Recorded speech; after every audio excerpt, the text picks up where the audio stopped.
Every Love After Lockup fan remembers Maurice Gibson, the smooth-talking felon with the charming smile who promised to turn his life around for love.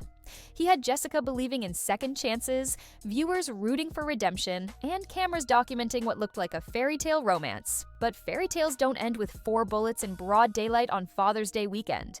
They don't end with comas, wheelchairs, and a trail of broken promises stretching from prison walls to Los Angeles streets. This is the disturbing downfall of Maurice Gibson, a story that started with hope and ended in tragedy that everyone saw coming except the people who loved him most. Maurice grew up in South Los Angeles, where crime wasn't just a possibility, but often felt inevitable. The details of his childhood remain limited, but the pattern emerged early. Small charges that seemed manageable turned into bigger problems. By the time he was a young adult, burglary landed him with a 7-year prison sentence starting around 2012. 7 years is a long time to think about your choices, to imagine a different future, to decide whether you'll change or just get better at hiding who you really are. Maurice spent those years in California State Prison telling himself and everyone who would listen that he wanted something different when he got out. Prison dating sites became Maurice's connection to the outside world. Plenty of fish opened doors that prison bars couldn't close. He created a profile showcasing his best angles, his most charming words, his most convincing promises. Maurice understood something crucial about human nature. People want to believe in redemption stories. They want to save someone. They want to be the person who saw potential when everyone else saw a lost cause. His profile wasn't just photos and descriptions. It was calculated hope designed to make someone fall in love with possibilities instead of reality. Jessica Gibson wasn't looking for trouble when she stumbled across Maurice's profile. She was living her normal civilian life in Las Vegas, scrolling through dating apps like millions of other people searching for connection. Something about Maurice caught her attention. Maybe it was his smile that seemed genuine even in a prison photo. Maybe it was the vulnerability in his words about wanting to change. Maybe it was simply the intoxicating idea of being someone's reason to become better. Whatever pulled her in, Jessica reached out. Maurice responded with exactly what she needed to hear. Their romance developed through letters that turned into phone calls that turned into prison visits. For 6 months, they couldn't see each other because traveling between Las Vegas and California was expensive. Jessica spent those months taking care of herself alone, building up anticipation for when they could finally be together in person. Her family hated everything about the relationship. They warned her repeatedly that dating a felon was dangerous, that he was in prison for legitimate reasons, that she was setting herself up for heartbreak. Jessica didn't listen.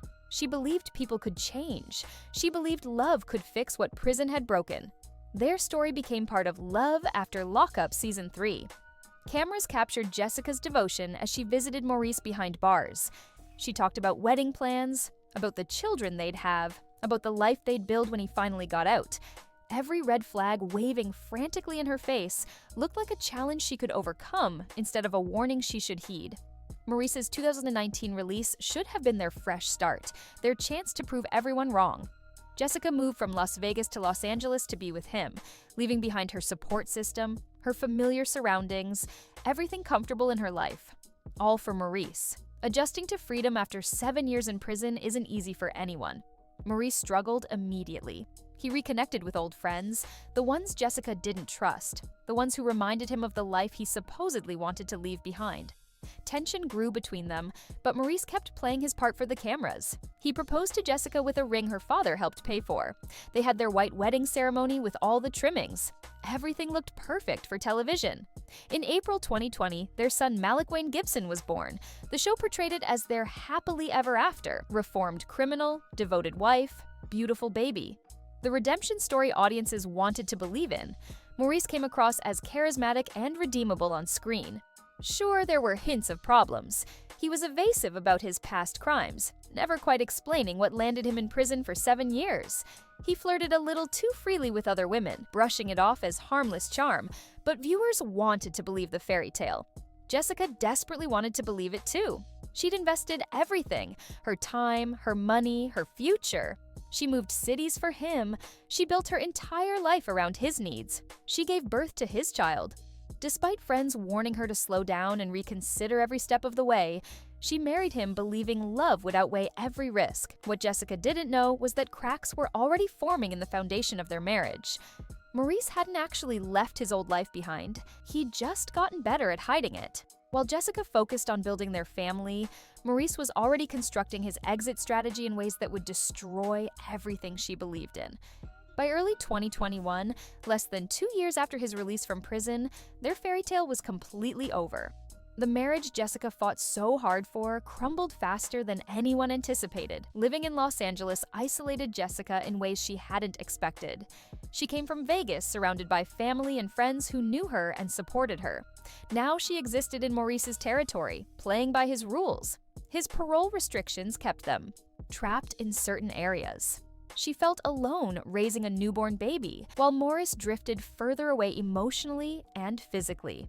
Whispers started circulating through their social circles and online. Maurice was seeing other women. He was out partying with friends while Jessica stayed home with Malik. The devotion he showed on camera disappeared completely behind closed doors. Then Maurice made his move. He abandoned Jessica and Malik entirely. Just walked away without explanation or apology. One day he was there, and the next day he was gone, leaving Jessica to piece together what happened through social media and gossip. She was blindsided. She found herself raising their son alone in a city that wasn't hers, without the father who promised forever. Maurice didn't come around. He didn't help financially. He didn't care about the child he helped create or the wife he vowed to cherish. Maurice wasn't alone for long. Social media revealed his new romance almost immediately. Her name was Mandy, full name Amanda Orr. Photos of the couple appeared online within weeks. They wore matching outfits for date nights. They posted romantic photos constantly. They didn't hide their affection in public spaces. Maurice looked genuinely happy, far happier than he ever seemed during his time with Jessica. The most shocking part came when Maurice claimed he married Mandy while still legally married to Jessica. Jessica was furious and heartbroken in equal measure. She'd been replaced like she never mattered, like their marriage and son meant nothing.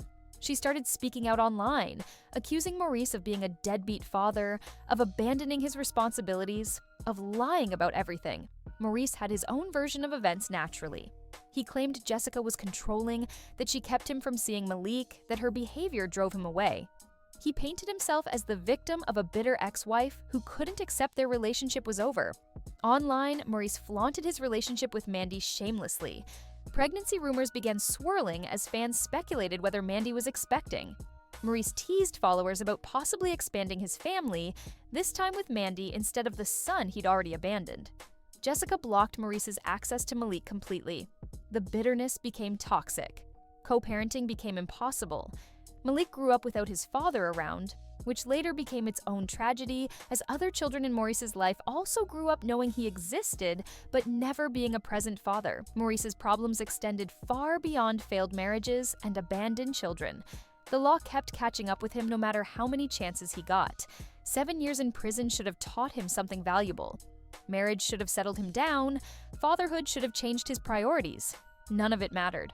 In 2021, Maurice violated his parole. Specific details weren't fully public, but one charge stood out prominently. Then came 2022, the year Maurice and Mandy became partners in crime, both figuratively and literally. They were caught shoplifting at a Maurice's clothing store. The irony of Maurice stealing from a store with his own name wasn't lost on anyone following their story. Maurice and Mandy became known as a criminal duo, accelerating each other's worst behaviors. She didn't save him or inspire him to be better. She joined him in his descent. They were arrested together in October 2022 at around 6:35 p.m.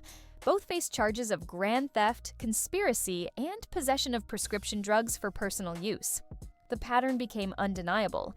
Maurice couldn't escape the felon lifestyle no matter how many chances he received. Every time he got out of custody, he went right back in. Parole, arrest, court, repeat. His relationship with Mandy accelerated the cycle instead of breaking it. Throughout 2023, custody issues with Jessica flared up again. Legal battles played out publicly. Social media fights erupted with accusations flying from both sides. Maurice's life was constant chaos, constant brushes with the law, constant drama, constant instability with no sign of slowing down. His family grew increasingly concerned about his trajectory. His ties to Los Angeles street life were pulling him under in ways they couldn't prevent. Friends from before prison, old neighborhoods where everyone knew his history, old habits that felt comfortable despite leading nowhere good. Maurice was surrounded by people who enabled his worst decisions instead of challenging him to be better. None of the arrests, none of the parole violations, none of the warnings from family and former friends prepared anyone for what happened next. Maurice's downfall was about to take its darkest, most violent turn on a sunny afternoon that should have been about celebrating fatherhood. On June 23, 2024, Father's Day weekend, Maurice's past caught up to him in the harshest way imaginable. In the Westlake neighborhood of Los Angeles, a double shooting in broad daylight changed everything. Two men were targeted. One of them was Maurice Gibson. As bullets tore through the air, the street exploded into panic. People ran in every direction, shouting filled the air. Bystanders scrambled for safety while chaos swallowed what had been a quiet residential block moments before. Maurice was shot 4 times: chest, back, arm, leg. 4 bullets ripping through his body in rapid succession. He collapsed on the pavement. Blood pooled around him. Mandy was there witnessing everything.